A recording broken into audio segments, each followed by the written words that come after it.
अभी के इस वीडियो पर हम लोग यहाँ पर क्लास 9th का एक्सरसाइज 1.4 के सभी प्रश्नों को देखने वाले हैं। तो चलिए हम लोग वीडियो को शुरू करते हैं।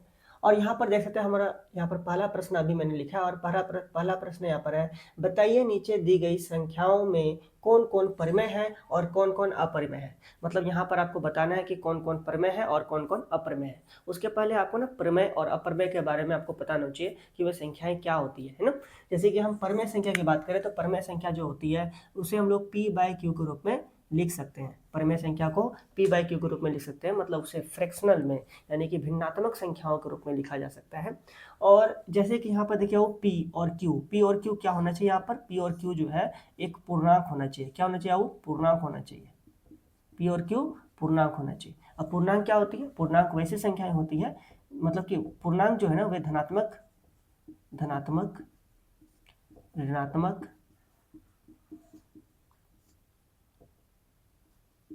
और शून्य, इनके संग्रह को ही हम लोग क्या कहते हैं, पूर्णांक संख्या कहते हैं।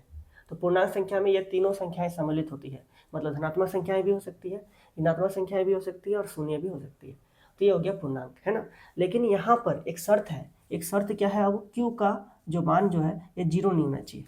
ठीक है, मतलब क्यू के जगह पर 0 नहीं होना चाहिए। किसके जगह पर, क्यू के जगह पर, क्यू के जगह पर हम लोग का शून्य नहीं होना चाहिए। ठीक है, बाद बाकी ये सारा चीज हो सकता है। देखिए, तो इसे हम लोग क्या कहते हैं, परमेय संख्या कहते हैं। परमेय संख्या वैसी संख्या जिसे हम लोग P बाई क्यू के रूप में लिख सकते हैं, जहाँ Q नॉट इक्वल टू 0 हो तथा P और Q क्या होना चाहिए, पूर्णांक होना चाहिए। तो ये बात आपको यहाँ पर समझ में आ गया। ये हो गया परमेय संख्या की परिभाषा। यदि हम अपरमेय संख्या की बात करें तो अपरमेय संख्या की परिभाषा क्या होता है, वैसे संख्या जिसे हम लोग P बाई क्यू के रूप में नहीं लिख सकते हैं, P बाई क्यू के रूप में लिख ही नहीं सकते हैं। और यहाँ भी Q नॉट इक्वल टू 0, मतलब Q का मान यहाँ भी 0 नहीं हो सकता है। और P और Q क्या होगा, एक पूर्णांक होगा, उसे हम लोग कहते हैं अपरमेय संख्या। ठीक है, परमेय संख्या की बात करें तो इसका एग्जांपल में जैसे हम लोग का 0 हो गया, 0 भी क्या है, एक परमेय संख्या। कैसे 0 परमेय संख्या है, क्योंकि 0 के नीचे कुछ नहीं, मतलब क्या होगी, 1 होगी। तो ये हो गया P और ये हो गया Q। Q का मान 0 नहीं होना चाहिए, है ना। P का मान 0 हो सकता है, Q का मान बस 0 नहीं होना चाहिए। तो ये 0 हम लोग का क्या हो गया, वो 0 हम लोग का एक परमेय संख्या हो गया। इसी प्रकार से 3 देखेंगे, ये भी परमेय संख्या हो गया। -5/7 ये भी क्या हो गया, एक परमेय संख्या हो गया। तो जिसे हम लोग P बाई क्यू रूप में लिख सकते हैं, वो क्या हो जाएगी, परमेय संख्या हो जाएगी। और अपरमेय संख्या की बात करें जिसे हम लोग P बाई क्यू रूप में नहीं लिख सकते, जैसे कि हम लोग का जैसे कि देखिए आओ, जैसे √3 हो गया, √2 हो गया, यह क्या है, एक अपरमेय संख्या है। ठीक है, पूरा डिटेल जानना है तो उसके लिए मैंने एक अलग से वीडियो भी बनाया, परमेय संख्या और अपरमेय संख्या के बारे में बहुत डीपली मैंने नॉलेज दिया वहाँ पर, तो वो वीडियो आप लोग जा करके देख सकते हैं। और जैसे कि यहाँ पर हम लोग बात करें, जैसे कि ये सभी क्या हो गया, वो अपरमेय संख्या, जैसे √3 √5। ठीक है, और इसमें और भी कुछ लेना चाहते हैं तो वो ले सकते हैं, जैसे हम लोग लिख सकते हैं यहाँ पर √5। ठीक है, तो ये सभी संख्याएं क्या है, एक अपरमेय संख्या। अपरमेय संख्या और भी होती है वो, जैसे कि मान लीजिए कि हम लोग यहाँ पर हो सकता है 0.01 तीन को 0 फिर 1। तो इस प्रकार की संख्याएं भी क्या होगी, अपरमेय संख्या हो जाएगी। जैसे कि हम बात करें वो पाई भी क्या हो जाएगा, एक अपरमेय संख्या हो जाएगा। लेकिन पाई का जो वैल्यू देखिए, पाई का जो सन्निकट मान 22/7 होता है। पाई का मान 22/7 नहीं है वो, है ना। तो पाई का सन्निकट मान कितना होता है, 22/7। तो 22/7 परमेय हो जाएगी, परंतु पाई क्या हो जाएगी, एक अपरमेय संख्या हो जाएगी। तो यहाँ तक आपको ना परमेय और अपरमेय संख्या के बारे में बहुत कुछ आपको समझ में आया है। चलिए अब हम इसे मिटा देते हैं और ये सभी प्रश्नों को बनाते हैं। देखिए, इसमें से जो पहला प्रश्न, जो 1 नंबर जो प्रश्न है, इस प्रश्न को पहले हम लोग बनाएंगे। 1 नंबर प्रश्न है 2 - √5, और 2 - √5 को हमें बनाना है और बताना है कि ये जो है परमेय है कि अपरमेय है। ठीक है, देखिए आप लोग लिखते रहिएगा कुछ कुछ पॉइंट, ठीक है, क्योंकि मैं अभी नहीं लिखूंगा, मैं कहूँगा तो आपको लिखना है। ठीक है, तो ऐसे अच्छा आपका तैयारी हो जाएगा। तो यहाँ पर ना 2 - √5 दिया गया है। आप लोग एक पॉइंट आप लोग बना सकते, लिख सकते हैं, यदि हम लोग किसी परमेय संख्या में, यदि हम लोग किसी अपरमेय संख्या में, यदि हम लोग किसी अपरमेय संख्या, अपरमेय है ना, यदि हम लोग किसी अपरमेय संख्या में यदि हम लोग किसी परमेय संख्या को जोड़ते हैं या घटाते हैं, तो वे संख्याएं क्या होगा, अपरमेय संख्या ही होगा। जैसे कि यहाँ पर आप देख सकते हैं, ये √5 क्या है, एक अपरमेय संख्या है, और इसमें 2 क्या है, एक परमेय संख्या है। तो अपरमेय संख्या में यदि हम लोग परमेय संख्या को घटाएंगे या जोड़ेंगे, तो वह क्या हो जाएगी, हम लोग का एक अपरमेय संख्या ही होगा। या हम लोग ऐसे भी कह सकते हैं, यदि हम लोग किसी परमेय संख्या में किसी अपरमेय संख्या को घटाएंगे या जोड़ेंगे तो वो भी क्या हो जाएगा, एक अपरमेय संख्या। जैसे कि यहाँ पर 2 है और 2 से हम लोग 5 घटा रहे हैं, वो 2 से क्या कर रहे हैं, √5, 2 से हम लोग √5 को माइनस कर रहे हैं, तो 2 क्या हो गया, एक परमेय संख्या हो गया, √5 जो है एक अपरमेय संख्या है। तो यहाँ से एक परिभाषा नहीं निकल सकता आपका, एक परिभाषा निकल सकता है कि यदि हम लोग किसी परमेय संख्या में यदि हम लोग किसी अपरमेय संख्या को घटाते हैं या जोड़ते हैं तो वे संख्या जो है एक अपरमेय संख्या कहलाएगी। क्या कहलाएगा, वो अपरमेय संख्या कहलाएगी। तो ये वाला पॉइंट आप लोग लिख सकते हैं कॉपी में, हाँ, ताकि आप लोग बेहतरीन तरीके से सीखें और कभी बाद में आप रिवाइज करो तो रिवाइज करने में सुविधा हो। तो इस प्रकार से ये हम लोग क्या हो जाएगा, एक अपरमेय संख्या है। ये क्या है, वो अपरमेय है। ठीक है, अगला 2 नंबर क्या बोला गया, 2 नंबर यहाँ पर है वो 3 प्लस √23 और माइनस √23। ठीक है, वो ब्रैकेट में है। अब देखिए वो सबसे पहले ऐसा वाला सवाल को सबसे पहले हमें ब्रैकेट को तोड़ना है और यहाँ पर इसको थोड़ा देखना है कि ये वास्तविकता में है क्या। जैसे कि आप देखिए आओ, जैसे यहाँ है 3 प्लस √23 और यहाँ है माइनस √23। अब देखिए वो प्लस √23 और माइनस √23 ये हम लोग का कट जाएगा, वो प्लस माइनस में है तो यहाँ पर क्या आएगी 3 और 3 क्या हो गया, 3 को हम लोग p/q के ग्रुप में लिख सकते हैं। इस कारण से यह एक क्या हो जाएगा, वो एक परिमेय संख्या हो जाएगी। 3 हम लोग का क्या एक परिमेय संख्या है, तो ये क्या हो जाएगी हम लोग का परिमेय। बात क्लियर हो गया हो। अगला क्वेश्चन नंबर 3। तो यह क्वेश्चन नंबर 3 यहाँ पर क्या कहा गया है, क्वेश्चन नंबर 3 है 2√7 बाई 7√7 और यहाँ पर √7 और √7 कट जाएगा, वो √7 और √7 क्या हो जाएगी, ऊपर नीचे कट जाएगा। तो यहाँ √7 कट गया तो यहाँ पर कितना आया 2/7 और 2/7 को हम लोग p/q के रूप में, तो ये तो प्रदर्शित ये तो है ही p/q के रूप में और q का मान तो यहाँ 0 नहीं है और p और q क्या है, एक पूर्णांक है, तो ये क्या हो जाएगी एक परिमेय संख्या। ये क्या हो जाएगा, वो परिमेय हो जाएगी। अगला हम लोग देखें क्वेश्चन नंबर 4। ठीक है, क्वेश्चन नंबर 4 यहाँ पर बोला गया है 1/√2 तो ये भी क्या हो जाएगी, ये भी हम लोग का एक अपरिमेय है। ये क्या है, अपरिमेय, परिमेय नहीं है, ये क्या है अपरिमेय। ये क्या हो जाएगी हम लोग का अपरिमेय। तो यहाँ से ना एक डिफिनेशन निकल सकता है। डिफिनेशन क्या निकल सकती है, डिफिनेशन यह निकल सकती है, यदि हम लोग किसी परिमेय संख्या में यदि हम लोग किसी अपरिमेय संख्या से विभाजित करते हैं तो वे जो संख्या जो निकलेगा एक क्या होगी, अपरिमेय संख्या ही होगा। क्योंकि 1 क्या है, एक परिमेय है, लेकिन √2 जो है एक अपरिमेय है और √2 से हम लोग 1 को डिवाइड कर रहे हैं, इस कारण से ये क्या हो जाएगी, एक अपरिमेय हो जाएगी। पूरा क्लियर हो गया, गुड। आगे देखते हैं हम लोग क्वेश्चन नंबर 5। 1 का 5 देखिए, 2π। तो 2π, तो यहाँ पर पाई क्या है, वो एक पाई क्या है, पाई जो है एक हम लोग का क्या है, अपरिमेय संख्या है ना। तो यहाँ पर पाई जो है अपरिमेय के साथ एक परिमेय मल्टीप्लाई में है, इस कारण से ये क्या हो जाएगी, एक अपरिमेय हो जाएगा। क्या हो जाएगा, वो अपरिमेय हो जाएगा। लेकिन पाई का यदि सन्निकट मान 22/7 रहता, यदि यहाँ पर ऐसा रहता 2 × 22/7 तो ये क्या होती, ये परिमेय संख्या होता। देखिए पाई का जो एक्यूरेट वैल्यू जो है वे अभी तक नहीं निकली है ना। तो इसको पाई का सन्निकट मान माना जा सकता है 22/7। ठीक है, तो 22/7 को यदि 2 से गुना करते हैं तो एक परिमेय संख्या ही होता है, क्योंकि 22 दूनी कितना हो जाएगा, वो 44 हो जाएगा, नीचे 7 हो जाएगी। तो इस प्रकार से ये परिमेय संख्या होता है, परंतु ये नहीं है ना, क्योंकि पाई क्या है, एक अपरिमेय है। तो इस प्रकार से 1 नंबर क्वेश्चन जो बन गया। अब हम लोग क्वेश्चन नंबर 2 को बनाते हैं। तो अब हम लोग यहाँ पर क्वेश्चन नंबर 2 को बनाएंगे। देखिए क्वेश्चन नंबर 2 का यहाँ पर 4 प्रश्न दिया गया हो, बहुत ज़्यादा ईजी है। देखिए यहाँ पर क्या लिखा है, निम्नलिखित व्यंजकों में से प्रत्येक व्यंजक को सरल कीजिए। इसमें जो प्रत्येक व्यंजक को क्या करना है, आपको सरल करना है, बहुत ईजी। देखिए भाव पहला प्रश्न यहाँ पर है 3 + √3 और इंटू 2 + √2, ये आपको सॉल्व करना है। ठीक है, और आपको बताना है, सरल करना है इसे। देखिए सरल करना बहुत ज़्यादा ईजी है। कैसे सॉल्व करना है, तो सबसे पहले आप लोग यहाँ देख सकते हैं, यहाँ पर 3 है, यहाँ पर 3 है वो, तो 3 से इन टोटल को मल्टीप्लाई करना है, फिर प्लस लिखना है और √3 से इसको सॉल्व करना है। देखिए, या फिर आप कर सकते हैं कि 2 से इन टोटल को मल्टीप्लाई करना है, फिर उसका प्लस लिखना है और फिर √2 से ये टोटल को मल्टीप्लाई करना है। कोई भी कर सकते हैं, आंसर उतना ही आएगा। जैसे देखिए आओ, जैसे इसको सॉल्व करने का तरीका होता है, इस 3 से सबको पहले गुना करेंगे, ब्रैकेट के पहले कुछ नहीं मतलब गुना है। ठीक है, तो 3 × 2 + √2, उसका क्या हो +√3, तो यहाँ पर लिखना है +√3 और फिर यहाँ पर लिखना है 2 + √2।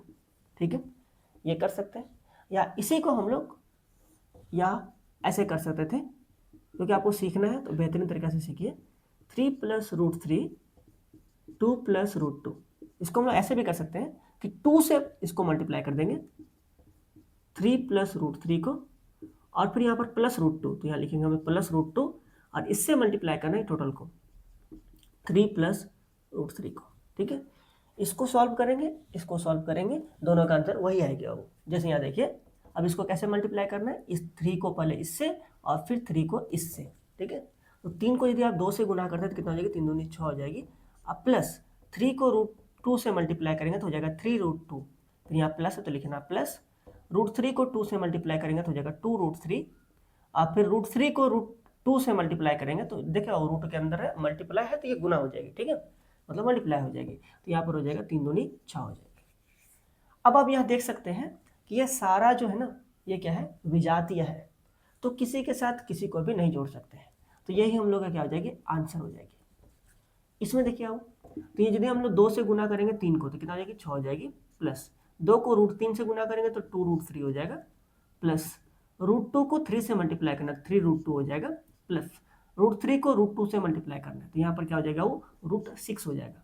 समझ रहे हैं ना, पहले इसको इससे गुना किए, फिर इसको इससे, यहाँ पर भी इसको इससे, फिर इसको इससे। तो यहाँ भी देख सकते हैं और यहाँ भी देख सकते हैं, दोनों हम लोग का सेम है, बस ये जो है आपको स्थानांतरित होता हुआ यहाँ पर दिख रहा है, ये इधर है, ये इधर है। ठीक है, जोड़ों में ही तो है, जैसे आप देखिए वो 2 जोड़ 3 कीजिएगा फिर भी 5 होगा, या 3 जोड़ 2 कीजिएगा फिर भी 5 होगा, समझे कि नहीं, तो आगे पीछे एक वही चीज़ होगी।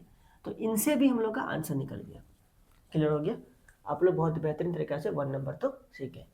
यदि हम लोग 1 नंबर में यहाँ पर यदि कोई सार्वसमीका लगता ना तो लगाते, आपने पिछले यानी क्लास 8 में आपने पढ़ा था सार्वसमीका सूत्र वाला, तो जैसे कि ये वाला देखिए, ये सूत्र में बन जाएगी, है ना। हालांकि इसको हम लोग ये वाला क्वेश्चन जो है ऐसा वाला और ऐसा वाला दोनों तरीके से कर सकते हैं।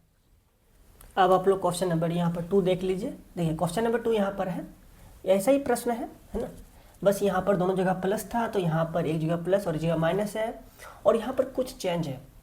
चेंज यह है कि यहाँ पर ये जितना है उतना ये भी है, और जितना ये है उतना ये भी है, परंतु यहाँ पर ऐसा स्थिति नहीं था। ठीक है, बहुत अच्छा।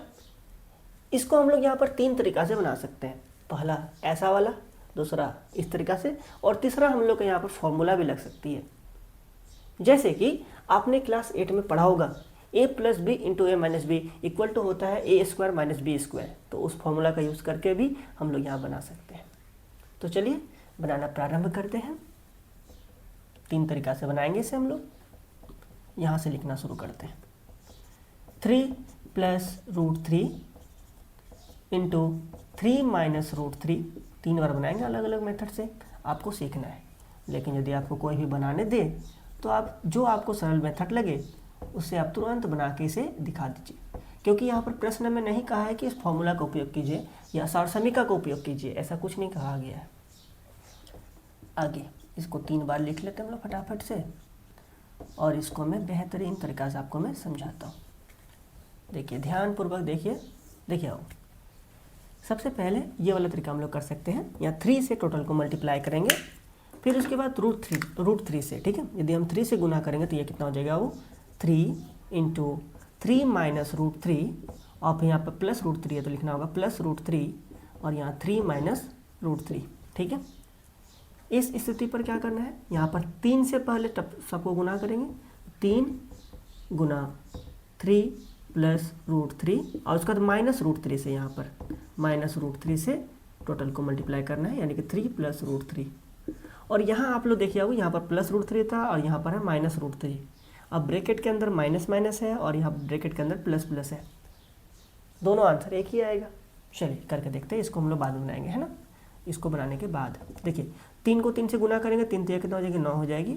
इसको इससे गुना कर दिया, अब इसको इससे गुना करना होगा, यहाँ पर माइनस है तो माइनस लिखना होगा। 3 को रूट 3 से मल्टीप्लाई करेंगे तो ये कितना हो जाएगा, वो 3 रूट 3 माइनस 3 रूट 3। ठीक है, उसके बाद यहाँ पर प्लस और यहाँ भी प्लस है तो प्लस प्लस क्या होती है, वो प्लस होती है, यहाँ प्लस लिखना है, और यहाँ कितना हो जाएगी, 3 रूट 3 हो जाएगी। अब प्लस माइनस क्या होती है, माइनस होती है। रूट 3 को रूट 3 से मल्टीप्लाई करेंगे तो हो जाएगा रूट 9। ठीक है, वो क्या हो जाएगी, रूट 9 हो जाएगा। गुड। अब देखिए यहाँ पर माइनस 3 रूट 3 और ये है प्लस रूट 3 प्लस 3 रूट 3, तो ये प्लस माइनस में तो कट गया, तो यहाँ पर हो गया 9 माइनस रूट 9, मतलब 9 का वर्गमूल करना है, तो ये आपका हो जाएगा 3। कैसे होगा अब, जैसे कि यहाँ पर 9 है और 9 का यदि आप लोग अभाज्य गुणनखंड कीजिएगा तो ये हो जाएगा 3 तिया 9 हो जाएगी। तो यहाँ लिख सकते हैं हम लोग 9 को 3 × 3। अब 3 3 कॉमन, 3 3 यहाँ पर जोड़ा बन गया तो ये हो जाएगा 9 माइनस 3 3 जोड़ा निकला 3 लिख सकते हैं, और 9 से 3 घटाएंगे तो कितना हो जाएगा, वो 6 हो जाएगा। इस प्रकार से ये क्या हो गया, हम लोग का आंसर हो गया। क्लियर यहाँ तक। अब देखिए यहाँ बनाते हैं हम लोग, इसमें भी आंसर यही आएगी। 3 को 3 से गुना करेंगे 3 तिया 9 हो जाएगी। यहाँ प्लस है तो लिखना होगा प्लस, 3 को √3 मल्टीप्लाई कर दिए, और ये माइनस, और यहाँ पर कुछ नहीं मतलब प्लस माइनस प्लस माइनस, यहाँ हो जाएगा 3 √3 और माइनस और प्लस, प्लस माइनस माइनस, √3 और √3 तो कितना हो जाएगा √9। ठीक है अब, तो यहाँ पर भी ये प्लस में है और ये माइनस में है, कट गया। यहाँ हो गया 9 माइनस √9 को हम लोग लिख सकते हैं 3 × 3। अब 3 3 जोड़ा निकल जाएगा तो यहाँ हो जाएगा 9 माइनस 3, और 9 से 3 घटाएंगे तो हो जाएगा 6। ये हो जाएगा आपका आंसर। इसमें भी 6 आया, इसमें भी 6 आया। ठीक है, इसमें भी 6 ही आएगा। जैसे देखिए आओ, ये वाला हम लोग का सूत्र यहाँ पर है a + b × a - b। कैसे, क्योंकि ये और ये दोनों बराबर है, ये और ये दोनों बराबर है, तो इसको हम लोग a मान सकते हैं, इसको b मान सकते हैं, है ना। तो यहाँ पर यदि हम लोग फॉर्मूला लगाएंगे a + b × a - b equal to आपका होता है a² - b²। या हम लोग ऐसे भी कर सकते हैं, a के जगह पर x ले लें और b के जगह पर y ले लें, तो x + y × x - y equal to हो जाएगा x² - y²।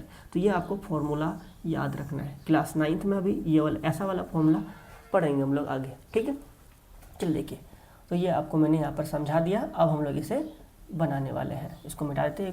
ठीक है, देखिए आओ, तो यहाँ पर इसको a मान लीजिए, इसको b मान लीजिए, है ना। यहाँ पर भी a, यहाँ भी b, ये इस रूप में है तो हम लोग इस रूप में लिख सकते हैं। a का स्क्वायर, a की जगह कितना 3, 3 का स्क्वायर करेंगे, माइनस b की जगह कितना वो √3, तो √3 का स्क्वायर करना है।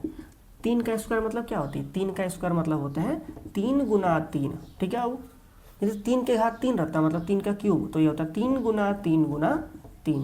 तो इसको गुना करते हैं, जैसे 3 को 3 से गुना कीजिएगा 9 होगा, और यहाँ पर 3 तिया 9 और 9 तिया 27। ठीक है, इस प्रकार। तो यहाँ पर 3 का स्क्वायर मतलब क्या हो गया, 3 × 3 मतलब 3 तिया 9, और यहाँ पर √3 का स्क्वायर मतलब क्या हो गया वो, जैसे कि √3 है, इसका स्क्वायर है, इसका मतलब क्या, √3 × √3। ठीक है, तो ये कितना हो जाएगा वो √3 × 3। अब 3 3 जोड़ा निकल गया तो कितना बचेगी, 3 बचेगी।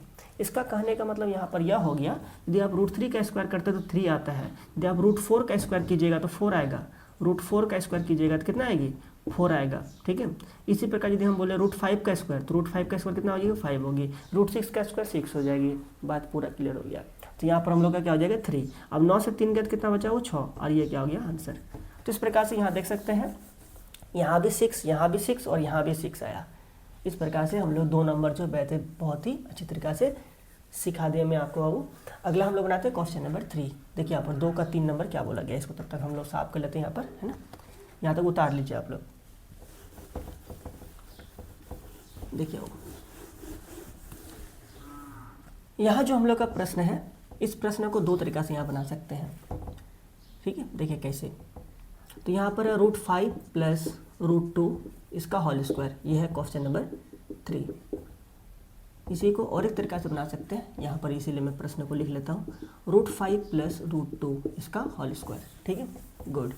पहले हम लोग देखिए आओ, स्क्वायर मतलब क्या होती है, यहाँ पर इसको 2 बार ये गुना में है, तो यानी कि √5 + √2 × √5 + √2। ठीक है, गुड। अब देखिए इसका मतलब क्या, √5 से टोटल को मल्टीप्लाई करेंगे तो √5 से, तो यहाँ हो जाएगा √5 + √2, और यहाँ क्या प्लस √2, तो लिखना होगा प्लस √2, इसे मल्टीप्लाई करना है √5 + √2 को। ठीक है, अब देखिए इसको कैसे सॉल्व करते हैं, इसको पहले इससे मल्टीप्लाई करेंगे, तो √5 को √5 से मल्टीप्लाई करेंगे, जस्ट कुछ देर पहले मैंने आपको बताया, √5 × √5 = 5, तो यहाँ लिखना है 5 प्लस, यहाँ पर √2 को √5 से मल्टीप्लाई करना, तो ये हो जाएगा रूट, क्योंकि ये तो यहाँ पर √2 है और यहाँ √5 है। ठीक है, तो ये कितना हो गया √10, कितना होगा वो √10। अच्छा, यहाँ पर 5 कैसे हुआ, फिर से मैं बताता हूँ, √5 × √5 है, तो ये हो जाएगा आपका रूट के अंदर 5 × 5, तो यहाँ से ये जोड़ा निकलता तो ये होगा 5, परंतु ये इसका 10 का ये पूर्ण वर्गमूल नहीं निकल सकता है, पूर्ण वर्ग संख्या नहीं है, इसीलिए गुड। अब देखिए तो यहाँ पर कितना हो जाएगी, मल्टीप्लाई करने से 5 दूनी 10 हो जाएगा, और यहाँ प्लस, यहाँ पर भी रूट के अंदर 5 दूनी 10, और यहाँ पर प्लस √2 × √2 = हो जाएगा 2। ठीक है, वो अब देखिए यहाँ पर है 5 और 2, 5 और 2 कितना होते हैं वो 7, जोड़ √10 और √10 कितना गो √10 2 √10, तो यहाँ लिख सकते हैं हम लोग 2√10। ठीक है, वो यहाँ तो पूरा क्लियर है। अब ये दोनों विजातीय है तो आगे सॉल्व नहीं होगा और ये आपका हो जाएगा आंसर। ठीक है, चलिए अब हम लोग इसे यहाँ पर बना लेते हैं। तो इसको मैं कैसे बनाऊंगा, देखिए यहाँ पर इसका फॉर्मूला का उपयोग करूंगा, a + b का होल स्क्वायर। आपको पता होगा वो a + b का होल स्क्वायर बराबर होता है a² + 2ab + b², या आप b² को पहले लिखेंगे फिर भी वही होता है, कोई दिक्कत नहीं होता है। इस प्रकार से हम लोग इस वाला फॉर्मूला का उपयोग करते हुए इसको बनाएंगे। देखिए आओ, ये a + b का होल स्क्वायर के रूप में है, तो हम लोग यहाँ लिख सकते हैं a², इसको a बोलेंगे, इसको b बोलेंगे। तो a का स्क्वायर, a की जगह कितना है वो √5 का स्क्वायर होल स्क्वायर। ठीक है, चलिए अब यहाँ पर क्या +2ab, 2 लिखेंगे, a का जगह कितना है वो √5 और b की जगह कितना है वो √2, अब प्लस b², b की जगह √2 का होल स्क्वायर। √5 का होल स्क्वायर कितना हो गया वो √5 गुना √5 मतलब 5 हो जाएगी, आपको मैंने कुछ देर पहले बताया। अब प्लस 5, देखिए आओ ये 2 हो गया और √5 और √2 मतलब हो गया √10। ठीक है, वो प्लस √2 का स्क्वायर कितना हो गया वो √2 का स्क्वायर 2 होगी। ठीक है, और लेकिन यहाँ पर सिर्फ 2 रहता, 2 का स्क्वायर 4 होता है वो। ठीक है, √2 है, जब भी रहेगा √3 का स्क्वायर 3 हो जाएगी, √5 का स्क्वायर 5 हो जाएगी, √2 का स्क्वायर 2 हो जाएगी। समझ गए, इस प्रकार से। तो 5 और 2 कितना हो गया 7, और यहाँ हो गया प्लस √2 प्लस 2√10। ठीक है, 7 जोड़ 2√10, और ये क्या हो गया आपका आंसर। तो इस प्रकार दोनों देख सकते हैं, आंसर हम लोग का सेम ही आएगा।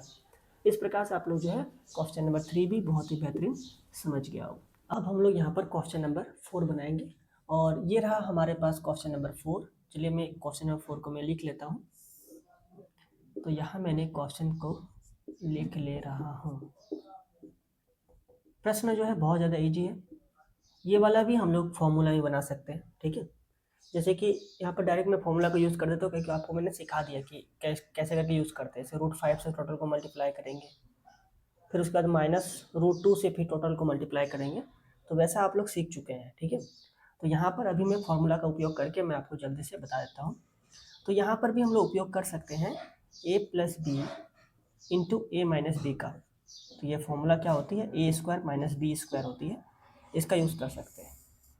जैसे आप लोग यहाँ पर देखिएगा, जैसे देखिए यहाँ पर इसको a मान लीजिए, तो इसको b मान लीजिए, इसको a इसको b। अब देखिए एक बार प्लस में है, एक बार माइनस में है, मल्टीप्लाई में है, बस ये आगे पीछे है, दोनों तो बात बराबर ही होगी। जैसे कि 3 को आप 2 से गुना कीजिए तो भी 6 होगा ना, और 2 को 3 से गुना कीजिएगा फिर भी 6 ही होगा। तो इस प्रकार से तो दोनों तो एक ही चीज़ है, मतलब ये फॉर्मूला इसमें बैठ जाएगी। a² - b² करना है आपको। a की जगह पर कितना है √5 है, √5 का स्क्वायर होल स्क्वायर, और माइनस √2, b की जगह है √2 का होल स्क्वायर।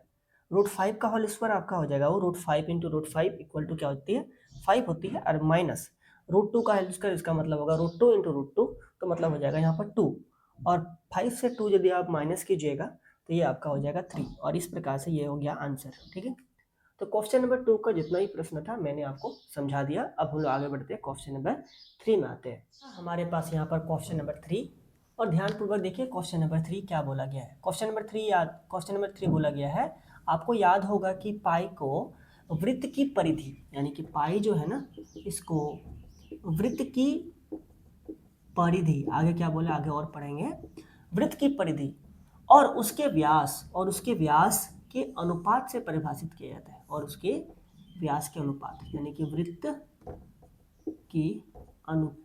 की व्यास। तो ये जो है होता है पाई क्या होता है, वृत्त की परिधि और वृत्त के व्यास, तो इनका अनुपात को ही हम लोग पाई कहते हैं। पाई का सन्निकट मान 22/7 होता है। तो इसको हम लोग यहाँ पर लिख सकते हैं, अर्थात पाई बराबर c/d। पाई बराबर क्या लिख सकते हैं c/d, जो आपका कहा गया है। अब उसके बाद c क्यों लिख सकते हैं, क्योंकि c मतलब होता है परिधि को कहते हैं सर्कमफेरेंस, और सर्कमफेरेंस का जो पहला लेटर जो c है ना, वहाँ से c आया है, और व्यास मतलब होता है डायमीटर, तो डायमीटर का फर्स्ट लेटर जो है d है, तो इस प्रकार से d आया है। तो पाई इक्वल टू क्या हो गया c/d, जो क्वेश्चन में ही था। उसके बाद क्या बोला है, यह इस तथ्य का अंतर्विरोध करता हुआ प्रतीत होता है कि पाई अपरिमेय है। क्योंकि यहाँ पर पाई को c/d के रूप में लिख रहे हैं, तो फिर हम कैसे कहेंगे कि पाई एक अपरिमेय संख्या है, पाई एक अपरिमेय है। उसको यहाँ पर बताना बोला गया है। इस अंतर विरोध का निराकरण आप किस प्रकार करेंगे? बहुत ईजी है, चलिए करना शुरू करते हैं। इसको मिटा देते हैं। अब देखिए, तो इसको कैसे बनाएंगे हम लोग यहाँ पर लिखेंगे, क्योंकि आपको पता है वृत्त की परिधि, वृत्त की परिधि को किससे निरूपित करते हैं? सी से। वृत्त की व्यास, व्यास को किससे निरूपित करते हैं? डी से। ठीक है। अब आप हमें बताइए कि जो वृत्त की जो परिधि होता है, वृत्त की जो परिधि होता है उसका सूत्र क्या होती है? उसका सूत्र होता है 2 पाई आर। क्या होती है? 2 पाई आर। वृत्त की परिधि के जगह आप क्या लिख सकते हो? सी। वृत्त का परिधि सी है, 2 लिखेंगे। 2 पाई आर के जगह पर क्या लिख सकते हैं? यदि हम आर को व्यास के रूप में लिखेंगे, डी के रूप में, तो लिख सकते हैं हम लोग d/2, क्योंकि आर मतलब क्या? रेडियस। रेडियस होता है त्रिज्या। तो त्रिज्या किसे कहते हैं? तो व्यास की आधा त्रिज्या होता है। व्यास के आधा को व्यास का आधा ही तो त्रिज्या होगा। तो इसके जगह पर लिख सकते हैं हम लोग व्यास बटा 2 यानी कि d/2। अब आप देख सकते हैं 2 ऊपर और नीचे ये कट जाएगी, तो यहाँ पर c इक्वल टू आ गया आपका पाई डी। c बराबर क्या आया? पाई डी आया। अब आप देखिए, उसके बाद आपको पता है फिर कि जो पाई बराबर c/d होता है। ठीक है, c/d क्या होता है? c/d। और c के जगह पर हम लोग रख सकते हैं पाई डी, और d नीचे तो है ही। अब डी कट जाएगी, तो यहाँ आ गया आपका पाई। क्या आ गया? वो पाई आ गया। और आपको पता है, मैं इधर लिखता हूँ, इधर थोड़ा जगह कम है इसलिए हम इधर लिखते हैं। हम जानते हैं कि क्या जानते हैं? कि परिमेय संख्या जो होता है वो p/q के रूप में होता है। हम जानते हैं कि परिमेय संख्या p/q के रूप में होता है, तथा p और q पूर्णांक होता है, जहां q नॉट इक्वल टू 0 होता है। अब देखिए, आओ, परिमेय संख्या किस रूप में होता है? p/q के रूप में होता है। p और q पूर्णांक होता है। और यहां पर जो हम लोग का पाई आ गया, और पाई को जो हम लोग p/q के रूप में नहीं लिख सकते हैं, इस कारण से पाई एक क्या हो गया? अपरिमेय संख्या हो गया। गुड, लिखिए, अतः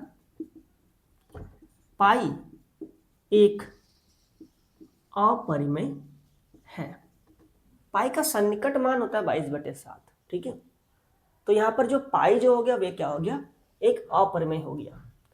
आपका बुक में ना पाई का कुछ वैल्यू कुछ हद तक निकाल के दिया है, जैसे कि आप देख सकते हैं 3.14 तो होती है ना, लेकिन यहाँ तक बन गया आपका। ठीक है, लेकिन यदि आप पाई का यदि आप कुछ वैल्यू देखें तो अनवसानी अनावृत्ति के रूप में आएगी, यानी कि 3.14159265397932384662। इसके बाद शायद आपको नहीं दिखे तो मैं नीचे लिख देता हूँ, 62 के बाद और है अब। ठीक है, उसके बाद 6433832795 तो इसका वैल्यू ना आते रहेगी हम लोग का। क्योंकि आप यदि कोई वृत्त लीजिएगा ना, वृत्त का परिधि, जैसे कि एक वृत्त है, तो ये होता है वृत्त का परिधि, यहाँ से यहाँ तक ये वृत्त का परिधि। परिधि मतलब परिमाप। और ये है वृत्त का व्यास। केंद्र से होकर जाने वाली सबसे बड़ी जीवा को क्या कहते हैं? व्यास कहते हैं। यदि आप वृत्त की परिधि और व्यास को यदि आप डिवाइड कीजिएगा ना, वो तो आपका जो है वैल्यू 3.14 के बाद आती रहेगी, अनंत कालों तक आती रहेगी। अपरिमित मतलब कि यहाँ पर जो है अनवसानी अनावृत्ति के रूप में, मतलब ये कभी अनवसानी अनावृत्ति क्या होता है? आते रहेगी, अनवसानी अनावृत्ति के रूप में आएगी, और ये अपरिमेय होता है। जितना भी जो अनवसानी अनावृत्ति होता है ये अपरिमेय होता है। तो इस प्रकार से जो क्वेश्चन नंबर 3 बन गया। अब हम लोग क्वेश्चन नंबर 4 बनाते हैं। तो अब ये रहा हम लोग का क्वेश्चन नंबर 4, और 4 नंबर यहाँ पर क्वेश्चन है, संख्या रेखा पर √9.3 को निरूपित कीजिए, है ना। मतलब आपको यहाँ पर बताना है रूट 9.3 को संख्या रेखा पर बना के दिखाना है। बहुत ज़्यादा ईजी है, तुरंत आपको मैं बता देता हूँ, ध्यानपूर्वक वीडियो को बस देखिए और ये समझने के बाद आप लोग लिखिएगा अभी कॉपी में, ठीक है। देखिए तो यहाँ पर है रूट 9.3, मतलब सबसे पहले आपको जो है 9.3 संख्या रेखा पर बोला गया था, आपको 9.3 लेना है पहले, या फिर आप पहले एक रेखा ही खींच दीजिए, कोई दिक्कत नहीं है ना। और इस रेखा पर 9.3 लीजिए। देखिए ये वाला 0 है तो 0 से शुरू होगा, 0 से मैंने यहाँ पर रेखा ही खींचा था और 9.3 बोला गया है, तो 9.3 तक जाना है। जैसे ये 9 हो गया है ना, तो 9.1, 9.2, 9.3, तो ये जो है ये हम लोग का है 9.3। तो सबसे पहले हम लोग जो है इस रेखा में 9.3 को निरूपित कर लेंगे। तो ये इसका अब हम लोग कुछ नाम दे सकते हैं। यहाँ पर इसको हम लोग कह सकते हैं ए, इसको कह सकते हैं बी, ये पॉइंट, ठीक है। चलिए अब इसके बाद जहाँ पर मैंने बी जो लिया था, यहाँ से यहाँ तक टोटल किया कितना हो गया, ये हो गया 9.3। तो यहाँ पर हम लोग लिख सकते हैं 9.3।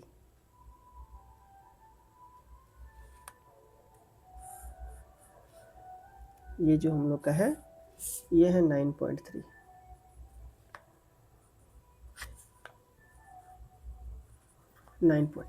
ठीक है। अब देखिए इसके बाद आपको बी से 1 सेंटीमीटर ज़्यादा लेना है। 1 सेंटीमीटर मतलब बी को बढ़ाना है। देखिए यहाँ 0 है और यहाँ 1 है, तो 1 सेंटीमीटर हमने बढ़ा दिया। इस पॉइंट को हम लोग कुछ नाम दे देते हैं, इसका नाम सी दे देते हैं। क्या दे दिया, सी। अब हमें क्या करना है, ए और सी को हमें मध्य, यानी कि इसके मध्य वाला बिंदु ज्ञात करना है, ए और सी के बीच। तो मध्य बिंदु ज्ञात करने के लिए हम लोग एक चाप खींचेंगे, आधा से ज़्यादा, ठीक है। तो आधा लगभग यहाँ होती, इमेजिन कीजिए आप आधा से कितना भी ज़्यादा खींच सकते हो, बनेगी। लेकिन आपको कॉपी भी ध्यान रखना है, कॉपी कितनी बड़ी है। अब देखिए इधर से फिर हम लोग एक चाप, इसी प्रकार नीचे भी,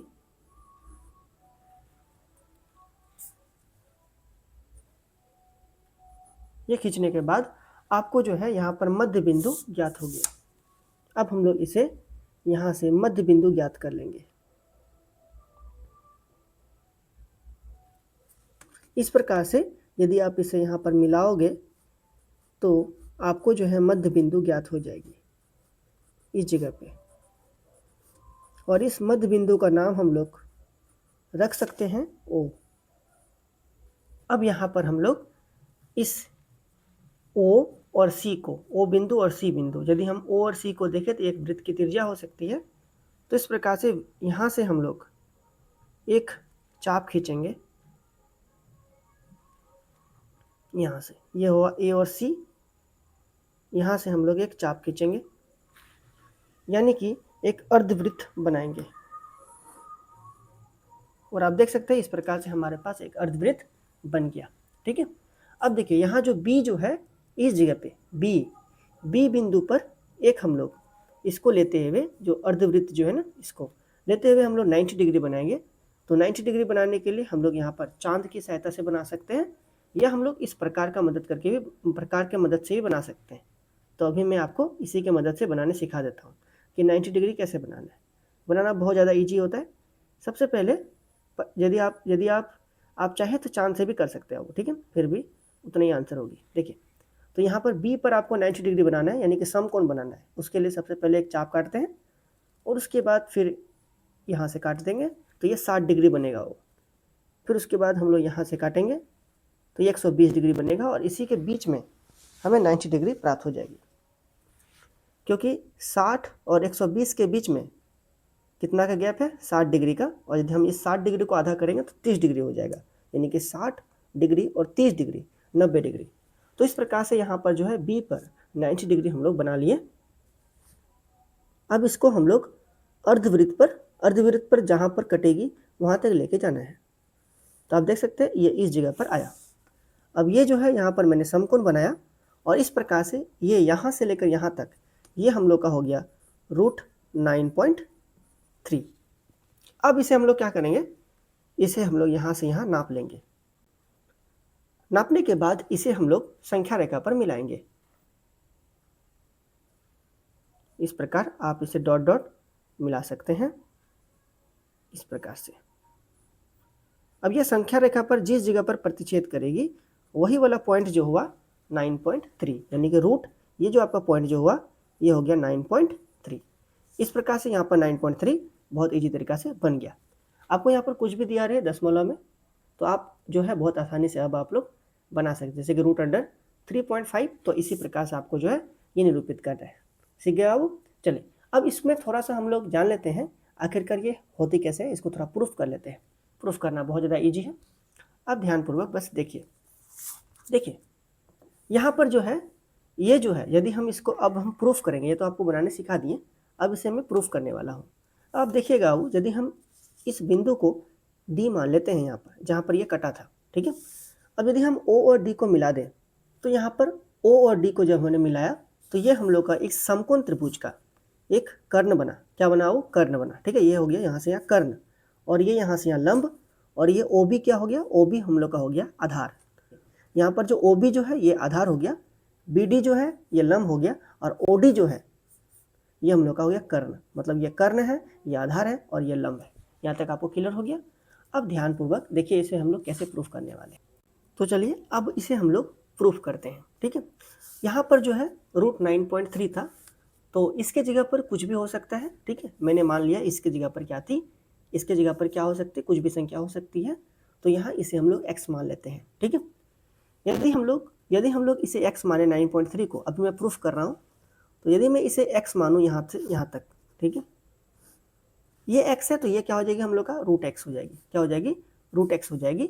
और इस प्रकार से ये जो प्राप्त हुआ ये हम लोग का प्राप्त होगी इस जगह पे रूट x, ठीक है। अच्छा, इस x के जगह पर यहाँ 9.3 है तो कुछ भी हो सकती है, तो मैं आपको अभी प्रूफ करके दिखा दे रहा हूँ कि ये जो पॉइंट जो प्राप्त होता है यहाँ पर, मतलब ये जो है रूट x है, यहाँ से लेकर यहाँ तक ये क्या है हम लोग का, यही हम लोग का रूट x है।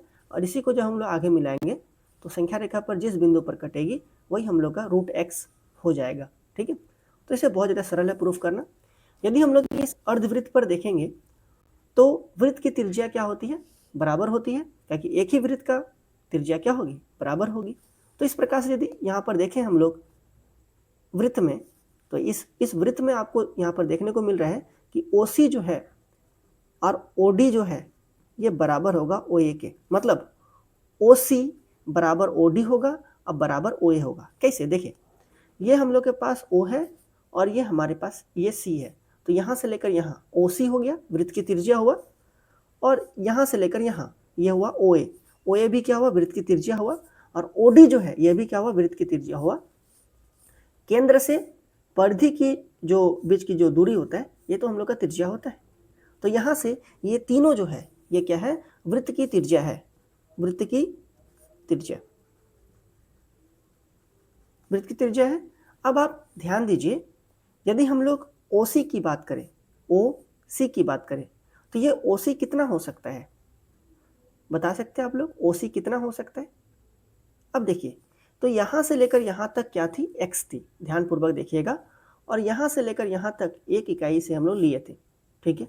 मतलब यदि हम लोग कहें कुल A से C तक, A से C तक, ध्यान दीजिए इधर, यदि हम लोग A से C तक बात करें तो ये हमारे पास है x+1। A से C टोटल कितना होगा? x+1 होगा। और यदि हम इसका आधा कर दें तो ये हम लोग का OA निकल सकता है। क्या निकल सकता है? OA। तो OA इसका आधा होगी। किसका आधा होगी? x+1 का आधा, ठीक है। या हम लोग कहें कि जो OC जो है ये क्या होगी? x+1 का आधा ही होगी, क्योंकि OA जो है ये OC बराबर होगा और OD भी बराबर होगा। तो इस प्रकार यहाँ पर OC बराबर भी x+1/2 होगा, और जो OD जो है ये भी हम लोग का होगा x+1/2। क्लियर हो गया? तो ये टोटल का मान जो है यहाँ पर हो सकता है x+1/2 एकक, ठीक है। इस प्रकार से अब यदि हम लोग यहाँ पर OB की बात करें तो OB कितना होगा? देख सकते हैं ये है O और ये है B, तो OB कितना होगी? ये रहा O और ये रहा B।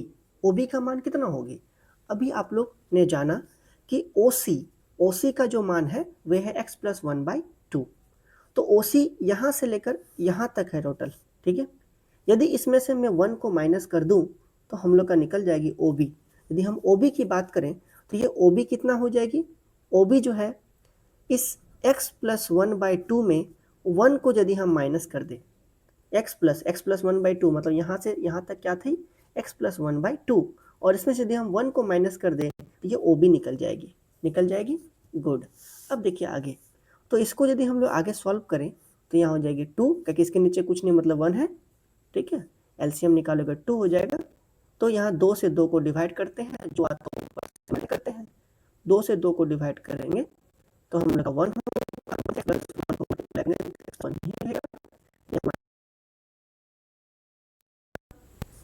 ये 1 है, 1 से 2 को डिवाइड करेंगे तो 2 होगा, मतलब पहले भाग करते हैं, जितना आता है ऊपर से गुना करते हैं। तो 1 से 2 को डिवाइड करेंगे तो 2 होगा, 2 को 1 से मल्टीप्लाई करेंगे तो 2 होगा। क्लियर। अब देखिए आओ, तो यहाँ है x प्लस 1 और -2 इक्वल टू -1 होगा और बाई 2, यानी कि OB का मान कितना निकल गया, x माइनस 1/2। अब यहाँ पर आपने जाना कि ये जो है OBD, अब हम लोग त्रिभुज लेते हैं OBD में, ठीक है। ये समकोण त्रिभुज है, तो यहाँ हम लोग लिखेंगे समकोण त्रिभुज OBD में, ठीक है। यदि हम लोग पाइथागोरस नियम लगाए, यहाँ पर क्या लगाए बाबू, पाइथागोरस प्रमेय से। तो पाइथागोरस प्रमेय क्या कहती है, पाइथागोरस प्रमेय कहती है कि जो कर्ण का जो स्क्वायर है, कर्ण का जो स्क्वायर है ये लंब के स्क्वायर, एक नहीं देना है ना, ज़्यादा हो गया, लंब के स्क्वायर जोड़ आधार के स्क्वायर के बराबर होता है। कर्ण का स्क्वायर क्या होता है, लंब का स्क्वायर जोड़ आधार के स्क्वायर के बराबर होता है। यहाँ तक तो आपको पता है, ठीक है। यदि हम यहाँ पर लंब निकालें, यदि हम लंब निकालें तो आधार ये प्लस में है, इधर बुला देंगे तो ये क्या हो जाएगा, माइनस हो जाएगा, इधर बुला देंगे तो ये क्या हो जाएगा, माइनस। तो इधर क्या बचेगी, लंब बचेगी, और इधर आपका हो जाएगा कर्ण स्क्वायर माइनस आधार स्क्वायर। तो एक काम कर सकते हैं, कर्ण स्क्वायर माइनस आधार स्क्वायर को इस पट्टी ही लिखते हैं और यहाँ पर रहने देते हैं लंब स्क्वायर। तो यहाँ आपका हो जाएगा लंब स्क्वायर बराबर कर्ण स्क्वायर माइनस आधार स्क्वायर। अब आप ध्यानपूर्वक समझिए, यदि हम लोग का लंब स्क्वायर की बात करें ना तो कर्ण से आधार को घटा देना है, कर्ण स्क्वायर से आधार स्क्वायर को घटा देना है, और यदि आधार की बात करेगा तो कर्ण स्क्वायर से लंब स्क्वायर को घटा देना है। यहाँ तक क्लियर हो गया। अब आप ध्यानपूर्वक देखिए बाबू, तो लंब यहाँ पर क्या था, BD, लंब क्या था, BD था, लंब क्या था, BD। तो हमें लंब की जगह क्या रखना होगा, BD का होल स्क्वायर इक्वल टू कर्ण के जगह यहाँ पर क्या था, OD, तो कर्ण की जगह रखना होगा OD। तो यहाँ लिखेंगे हम लोग OD का होल स्क्वायर माइनस आधार के जगह यहाँ कितना है, आधार के जगह यहाँ पर है OB, तो आधार के जगह क्या लिखना होगा, OB का होल स्क्वायर, ठीक है। अब देखिए BD, इस BD के जगह तो BD तो हमें निकालना है, √x के रूप में दिखाना है यहाँ पर, ये तो प्रूफ करना है, ठीक है।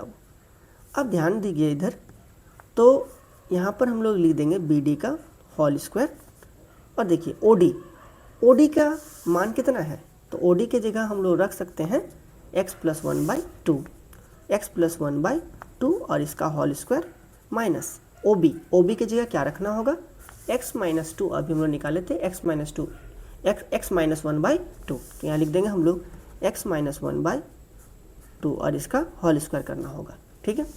तो यहाँ आपका हो जाएगा, ये हम लोग का है BD का square whole square, x plus 1 यानी a प्लस b का होल स्क्वायर, तो क्या होती है a square plus 2ab, a के जगह पर x है और b के जगह पर 1 है, प्लस b स्क्वायर यानी कि 1 का स्क्वायर, बाय 2 का स्क्वायर कितना हो गया, वो 4, घटाओ a माइनस b का होल स्क्वायर, तो क्या होती है a square minus 2ab, a का मान x है और b का मान 1 है, प्लस b स्क्वायर यानी कि 1 का स्क्वायर, और नीचे 2 का स्क्वायर कितना हो जाएगी, 4 हो जाएगा।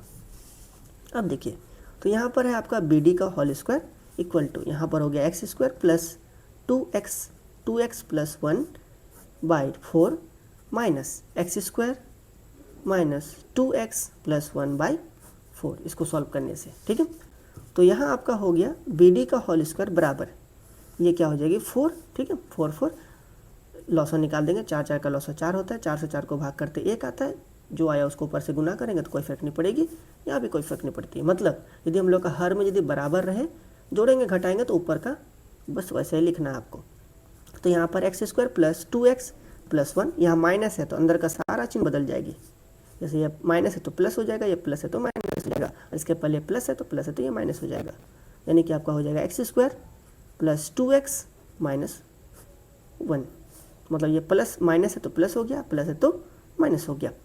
अब देखिए एक्स स्क्वायर प्लस में है या माइनस में, कट गया, +1 और -1 कट गया, यहाँ पर है 2x और 2x इक्वल टू क्या हो जाएगी, तो बी डी का होल स्क्वायर बराबर यहाँ पर हो गया 2x, और 2x जो हो गया वे आपका हो गया 4x, और नीचे क्या हो जाएगा वो 4।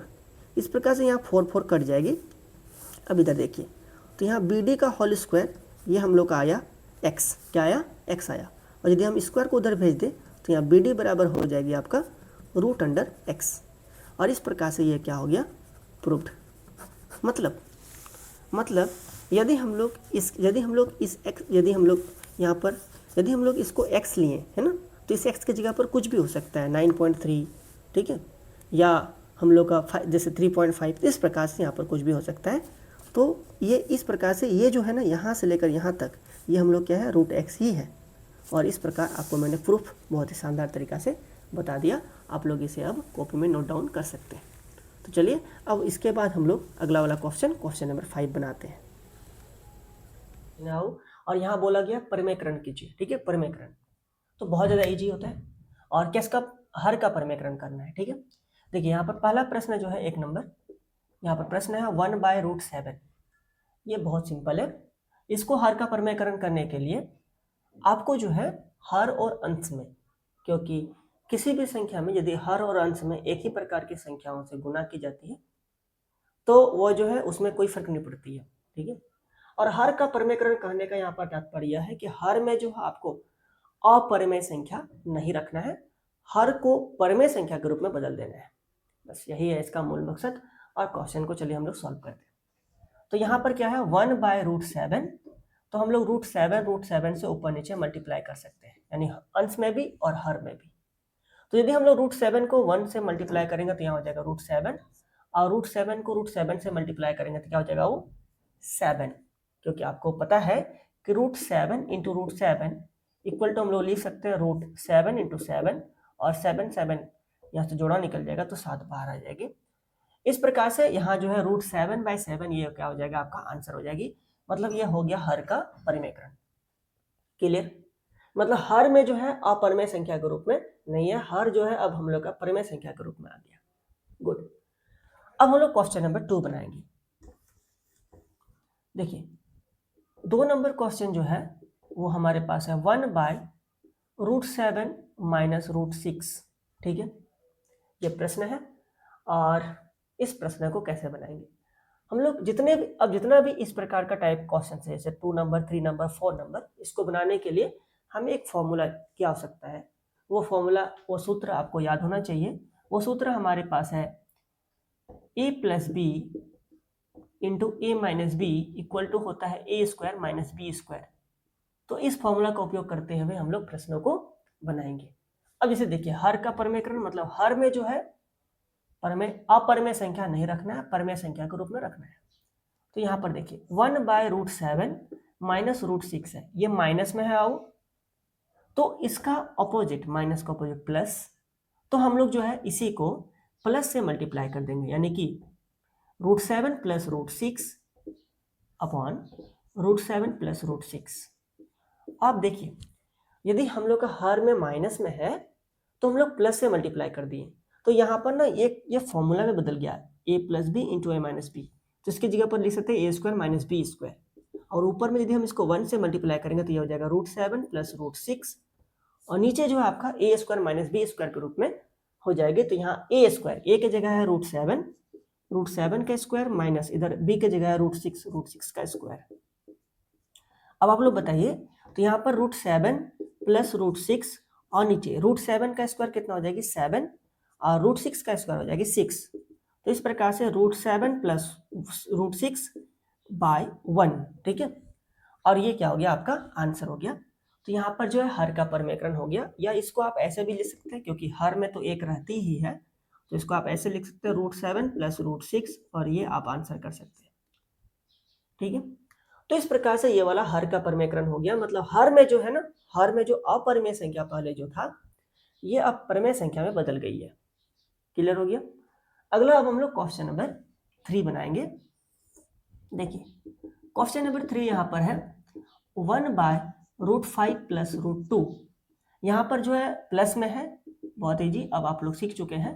√5 प्लस √2 है तो इसको हम लोग मल्टीप्लाई कर सकते हैं ऊपर नीचे माइनस से, यानी कि √5 माइनस √2 बाय √5 माइनस √2। ठीक है, तो ये वाला क्या बना, इस फॉर्मूला बना a plus B into A minus B. इसको हम यदि 1 से मल्टीप्लाई करेंगे तो ये इतना ही रहेगा, कोई फर्क नहीं पड़ेगा। √5 माइनस √2 और नीचे a plus B into A minus B, तो ये हो जाएगा a square minus B square. a की जगह कितना है √5, तो √5 का होल स्क्वायर, माइनस b की जगह है √2 का होल स्क्वायर। तो यहाँ √5 माइनस √5 माइनस √2 और √5 का होल स्क्वायर कितना हो जाएगा, वो √5 का स्क्वायर होता है 5, ठीक है, और √2 का स्क्वायर हो जाएगा 2। मतलब रूट के अंदर यदि रूट में यदि स्क्वायर, जैसे √1 का, हालांकि तो √1 का तो 1 ही होती है, √2 का स्क्वायर 2 हो जाएगी, √3 का स्क्वायर 3 हो जाएगी, √4 का होल स्क्वायर 4 हो जाएगी, √5 का तो 5 हो जाएगी। तो इस प्रकार से तो यहाँ जो है हम लोग √5, ऊपर में क्या है √5 माइनस √2 और नीचे 5 से 3 माइनस कर 2 माइनस करना है तो क्या बचेगी 3, और ये हो जाएगा आपका आंसर। आप देख सक रहे हो क्वेश्चन नंबर 3 में पहले हर में अपरिमेय संख्या था, अब हर में क्या हो गया, एक परिमेय संख्या आ गया। तो इस प्रकार से क्वेश्चन नंबर 3 भी बन गया। अब हम लोग क्वेश्चन नंबर 4 बना लेते हैं। तो मिटाना होगा एक हमें, चलिए इधर वाला मिटा देते हैं तब तक, और क्वेश्चन नंबर 4 बनाते हैं। ये है क्वेश्चन नंबर 4, और क्वेश्चन नंबर 4 यहाँ पर है 1/√7 माइनस 2। ठीक है, इसको बनाना है, बहुत ईजी है, माइनस है तो ऊपर नीचे हम लोग प्लस वाला से मल्टीप्लाई कर देंगे। √7 माइनस 2 इंटू यहाँ पर कर देंगे हम लोग √7 प्लस 2 बाय √7 प्लस 2। तो ये वाला भी a प्लस बी और a minus B, a plus B और a माइनस बी के रूप में, यानी इसको लिख सकते हैं हम लोग a square minus B square. तो यहाँ आपका क्या, ऊपर में 1 से मल्टीप्लाई करेंगे तो वो इतना ही रहेगा, यानी कि √7 plus 2 by a square minus B square. तो इसको a इसको b, तो यहाँ a की जगह √7 का स्क्वायर और b की जगह आपको लिखना है 2 का स्क्वायर। अब देखिए तो ऊपर में क्या है √7 प्लस 2 और नीचे √7 का स्क्वायर कितना हो जाएगी 7 हो जाएगी, और 2 का स्क्वायर कितना होगी 4। ठीक है, क्योंकि यहाँ रूट तो नहीं है, √2 का स्क्वायर 2 होता, लेकिन यहाँ 2 है सिर्फ, 2 का स्क्वायर कितना हो जाएगी 4 हो जाएगा।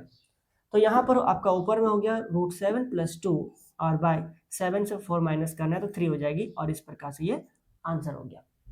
इस प्रकार से हर का परिमेयकरण जो है आप लोग बहुत ही बेहतरीन तरीके से सीख चुके हैं। अब जो है 1.4 का सारा प्रश्न हो गया। तो अब इस वीडियो पर इतना ही।